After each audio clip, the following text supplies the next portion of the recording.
પર્વતો પર રોનક એપ્રિલ મેમાં પર્વતો પર ગત વર્ષ કરતાં 1.5 ગણા વધુ પ્રવાસીઓ આ વખતે હિમાચલ, ઉત્તરાખંડ, જમ્મુ કાશ્મીર, સિક્કિમ, અરુણાચલ જેવા પર્વતીય રાજ્યોમાં ગયા વર્ષની સરખામણીમાં 1.5 ગણા વધુ પ્રવાસીઓ આવ્યા છે, જ્યારે કેરળ, કર્ણાટક, તમિલનાડુ, એમપી, ગુજરાતના પ્રવાસન સ્થળોએ પારો 40 ડિગ્રીથી ઉપર છે.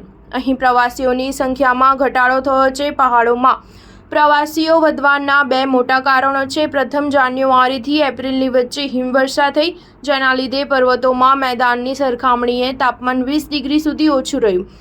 બીજું, માર્ચ અને એપ્રિલમાં 4 થી 8 વેસ્ટર્ન ડિસ્ટર્બન્સ થયા. છેલ્લા 2 મહિનામાં 2.5 લાખથી વધુ પ્રવાસીઓ કાશ્મીર પહોંચ્યા. ચારધામ યાત્રા સિવાય ઉત્તરાખંડના અન્ય પ્રવાસન સ્થળો પણ બરચક રહ્યા.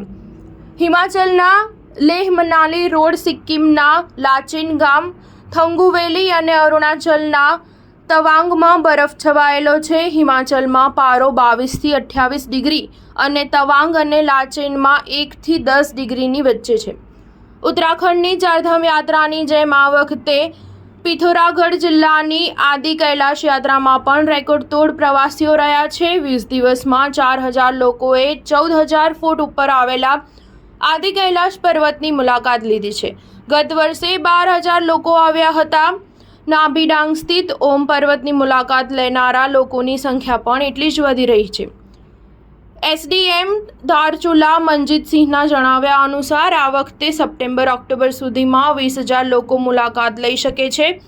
આદિ કૈલાશ યાત્રા ખૂબ જ દુર્ગમ અને મુશ્કેલ છે, કારણ કે હવામાં ઓક્સિજનની માત્રા ઓછી હોવાને કારણે શ્વાસ લેવામાં તકલીફ પડે છે. સ્ટાર ન્યૂઝ 7 હંમેશા સચ્ચાઈની સાથે.